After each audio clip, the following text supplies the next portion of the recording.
இந்த வீடியோவில் 3 யூஸ்ஃபுல்லான ட்ரிக்ஸை பற்றி தான் இந்த வீடியோவில் பார்க்க போகிறோம். அது என்னென்ன அப்படிங்கிறத நான் அந்த வீடியோவில் சொல்கிறேன். அந்த ஸ்டெப்ஸை வந்து ஃபாலோ பண்ணிக்கோங்க. முதல்ல செட்டிங்ஸ் ஓப்பன் பண்ணிக்கோங்க. அப்படியே ஸ்க்ரோல் பண்ணிங்கன்னா செக்யூரிட்டின்னு ஒன்று இருக்கும். செக்யூரிட்டி கிளிக் பண்ணிட்டு அதில் அப்படியே ஸ்க்ரோல் பண்ணிங்கன்னா தெஃப்ட் ப்ரொடெக்ஷன் ஒரு ஆப்ஷன் இருக்கும். என்னோடய மொபைல் செட்டிங்ஸில் இந்த மாதிரி ஆப்ஷன் இருக்குது. உங்களோட மொபைல் செட்டிங்ஸில் இந்த ஆப்ஷன் இல்லைன்னா கவலைப்படாதீங்க. பேக் வந்துட்டு கூகுள்னு சொல்லி ஒரு ஆப்ஷன் இருக்கும். இந்த கண்டிப்பாக இது எல்லா மொபைலும் இந்த ஆப்ஷன் இருக்கும். கூகுள் கொடுத்தீங்கன்னா ஆல் சர்வீஸ்னு ஒன்று இருக்கும். அதை கிளிக் பண்ணிக்கோங்க. கிளிக் பண்ணிட்டு அப்படியே ஸ்க்ரால் பண்ணிக்கணும்.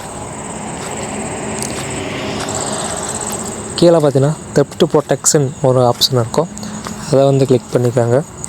எதுக்கு இந்த செட்டிங்ஸ்னால், நீங்கள் வந்து பஸ்ஸிலோ ட்ரெயின்லையோ அல்லது மொபைல் யூஸ் பண்ணிட்டு போயிட்டுருப்பீங்க. திடீர்னு யாராவது வந்து உங்களோட மொபைலை வந்து பிடிங்கிட்டு போயிட்டா உங்களோட ஸ்க்ரீன் பார்த்தா அப்படியே ஆன்லேயே இருக்கும். அதாவது அன்லாக் லெவலில் இருக்கும்.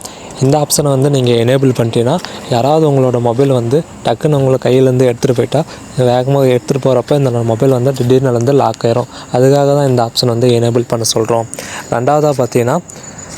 ரெண்டாவதாக பார்த்தீங்கன்னா ஆஃப்லைன் டிவைஸ் லாக். இது யூஸ் பண்ணுறதுனால உங்களோட மொபைல் இன்டர்நெட் ஆனில் இருந்தாலும் ஆஃப்லைன் போயிடும். இதனால் உங்களோட ஸ்க்ரீனும் லாக் ஆகிரும். அதனால் செகண்டு இதை வந்து எனேபிள் பண்ணி வச்சுக்கோங்க. லாஸ்ட் ஒன்று வந்துச்சுன்னா யூஸ் ரிமோட் லாக். இதை மட்டும் ஜஸ்ட்டு எனேபிள் மட்டும் பண்ணி வச்சுக்கோங்க. இது எதுக்காகனா, சப்போஸ் உங்களோட மொபைல் மிஸ் ஆகிடுச்சுன்னா நீங்கள் அனதர் மொபைல் மூலிமா இந்த வெப்சைட்டு பாருங்கள் கீழே கொடுத்துருக்காங்க, android.com/lock. இந்த வெப்சைட்டு மூலிமா கிளிக் பண்ணிவிட்டு நீங்கள் உள்ளே போனீங்கன்னா உங்களோட மொபைல் நம்பரை கேட்கும்.